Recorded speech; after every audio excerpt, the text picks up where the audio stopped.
they're wanting to slide the nose. But the cars are aero loose because of that shorter rear spoiler driving off in the corners at that speed. And you hear them say, well, it's one way one time, one way another way another time. A lot of that has to do with the cars you're around, too.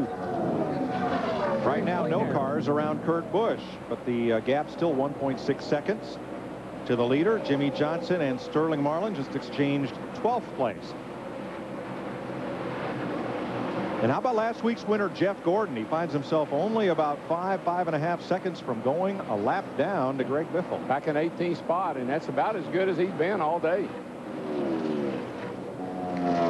See, the 1999 winner of this race, Terry Labonte, the 44 car, just took his car to the garage. Terry got got some damage on pit road there with the 11 car slamming into the side of it. It looks like they've worked on that as much as anything.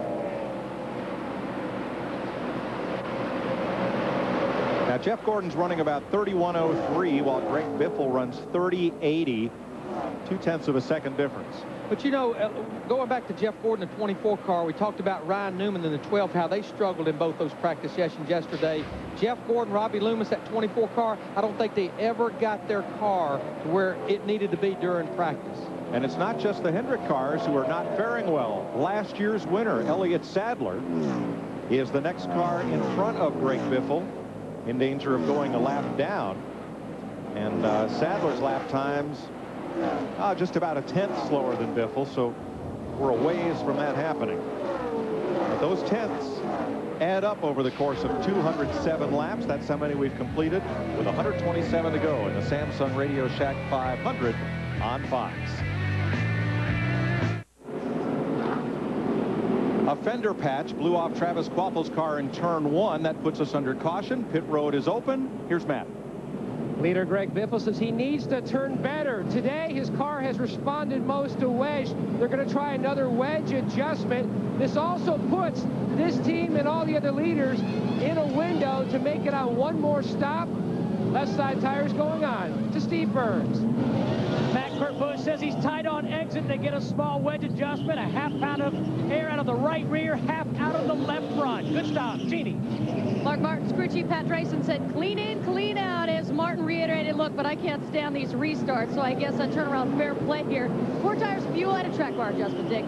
Well, Michael Waltrip had a normal stop. He came into the pits 4th position. He's going to go out of here in what appears to be 4th position as well. They made a minor wedge adjustment and a minor air pressure adjustment. Car is so good that in the beginning they talked about making no changes whatever to the number 15. You see right there, though, the race off pit road as far as Casey Kane gaining a position. But look back here, Jimmy Johnson at 48 team, Chad Knaus gains 3, Matt Kenseth, those guys lose 4 positions. Big gainers, Jimmy Johnson, the 48 crew.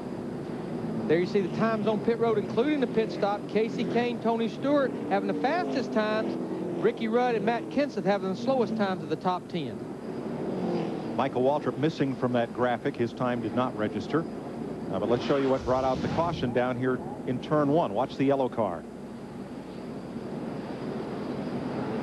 Remember, Travis was involved in a wreck a little bit earlier in the race. That was a patch, like you mentioned, Mike Joy, that came off that car, and that's what definitely brought the caution. Actually, Joe Nemechek, the 01, actually hit the patch. Now, here's the penalties starting to happen. Matt Kenseth in the 17 car, too fast exiting pit road, tail end of the longest line, awfully late in the race to have that type of mistake.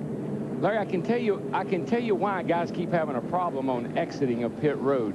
As a driver, you start down pit road and you see all the pit crews. They're all lined up along the wall on the left side. When you get to the last pit box down there, you say, okay, I'm clear. I can go now. But there's an additional, here's the cones over here. Now here, see this area right through here? That's still in the timing zone. When you pass these guys, you think, I'm clear. But you've got to go a little further before you actually cross this line so that you know you're out. It's confusing as a driver because you see the crews are gone, there's an opening, you think you're out, and you're not. Matt is in Matt Kenseth's pit. And Mike, 2 races ago, NASCAR officials in the drivers' meeting told all the drivers and crew chiefs, when we look at who has been busted for speeding, we look at where they were speeding, it's always right at the first timeline and the last. And DW, you're exactly right. Everybody trying to get that last burst of speed, trying to get on the pit road and trying to get in the gas as quickly as possible on exit. That's exactly what happened to Matt Kenseth. The electronic timing system plays no favorites. Greg Biffle, Casey Mears, Kurt Busch, Michael Waltrip, Casey Kane, the front five at 213 laps. The Samsung Radio Shack 500 on Fox is brought to you by NEXtEL. Go to foxsports.com to find out how you can be the NEXtEL Fan of the Week.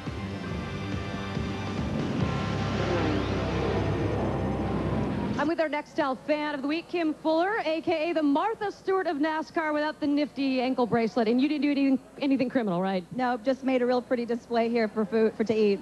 This is a NASCAR display because beer and burgers, they're out, guys. Right, we're just trying to do something with 4 ingredients or less, but make it really nice so you can have a really good time. Right. Besides being a NASCAR fan, you got a cookbook coming out, yes? I hope so. I don't have a publisher yet, but I just want to make everybody know that NASCAR is not just beer and burgers, but we have really good time with really great food. All right, congratulations, our NEXtEL Fan of the Week. All right, thank you very much. If you'd like to be considered and appear as the NEXtEL Fan of the Week, go to www.foxsports.com/NEXtEL and enter today, and you could be next. Time for a Visa race break. Gone 216 laps. Greg Biffle leading Casey Mears here at the Great American Speedway with Jeff Hammond, Chris Myers from the Hollywood Hotel. A couple of backup cars leading the way so far. Well, it just goes to show you how good these teams are. If you have a problem early on, or had like what Greg Biffle did yesterday in one of our final practices, they were able to bring these cars off the truck, put brand new engines in them, put the type of race set up underneath that they needed to. These crews have tuned around them. What do you see now? They're leading and running first and second, basically. All right, let's check in with Dick Bergman on Casey Mears. Dick? Well, I'm with his crew chief, Jimmy Elledge. And, Jimmy, you do know the history of this place, don't you? That Earnhardt Jr. won his first ever NEXtEL Cup race here, and Jeff Burton won his first ever here. Your guy has never won one of these things. What do you think? More history? Well, I hope so. You know, our Target Fujifilm Dodge is running really great today, and I think it's a good statement about our race team. You know, we felt like we needed to put more emphasis into our backup cars, and man, we had some terrible luck on Friday. Just wrecked the first car in 2 laps, and the second one had a flat right front just as soon as we went off pit road. But man, what a rebound here, you know, and things are going well. Had good pit stops, and cars handling good, so hopefully we can get that thing in victory lane. Green was good luck for Carl Edwards for his first race, so maybe that'll be good for us. Indeed, and the crew chief is making great calls, and the drivers doing a great job as well, Mike. This is a total team effort that's put Casey Mears in second spot. There's Mears right behind Greg Biffle. 2 cars that were saved by this caution have made extra pit stops. Elliott Sadler and Jeff Gordon. More on that in a moment as we picked up some interesting audio from Dale Earnhardt Jr. and crew. But as hard as it is for us to get better, the last thing I want is to get a little worse. So start using your heads and start talking back and forth to me. Let's work together. I ain't hear nothing but 10-4, 10-4, 10-4 all day. And I know how he feels. Sometimes you feel like you're on an island all by yourself and you've just been voted off. And I'm telling you, sitting out there and you talk, and you always say, is anybody watching this race but me? Jeannie? I brought that up that last pit stop, that was Junior really trying to encourage them to talk during green flag. This isn't the first scolding they've gotten today. Dr. Phil, where are you? Please report to the pits. But just to finish this off, Junior came on after he was done saying, look, I know it sounds like I'm mad, but I'm not. I'm still smiling. Well, he knows that this race is winding down. Not a lot of more opportunities to adjust on that car, and bad things happening in the pits. You may only have one more pit stop. Hard to overcome it this late in the race. We need to mention Jeff Burton in the 31 car was the beneficiary of the free pass back on the lead lap. 20 cars on the lead lap with 117 to go. Greg Biffle brings them down, and Casey Mears is right on his bumper and going for it.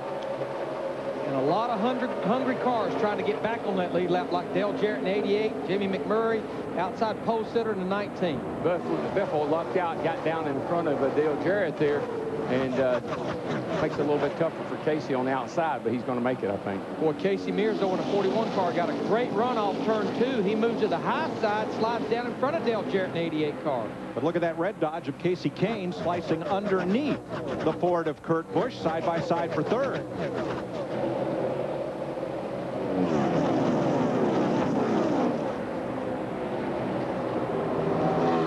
Check that. It's Mayfield behind. It was Mayfield to the bottom. Casey Kane behind on the outside. And I know a car that just keeps creeping up right there. Mark Martin in that 6 car. He's up to the 6th position, battling Jamie McMurray right there in the 42 car. They've already switched positions once since this restart. Now, Jeff Gordon made an extra stop. They pulled on the right front fender. Create a little more downforce there, and Elliott Sadler was in twice for 3 times during that caution flag, working on the defending race winner's car.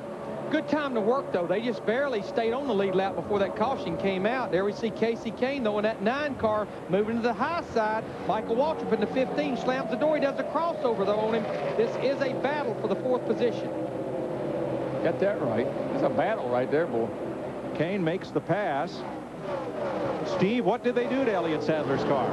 Mike, it's more like what didn't they do? They made so many adjustments to that 38. They made 3 stops under caution. They made a track bar adjustment, a wedge adjustment, took a spring rubber out of the left rear. They had to tape the hood because it was flapping.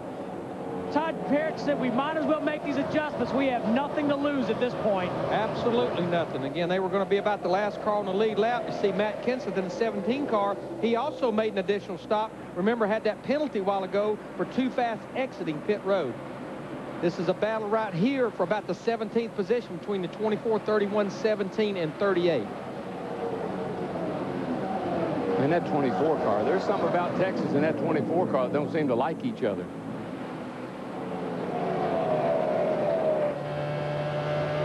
Going off the corner. And don't forget, Texas gets a 2nd NEXtEL Cup race beginning this season, and it will be part of the 10-race chase for the championship late in the season. How many more 1,000 people you reckon they can put in this big place? Bring them on.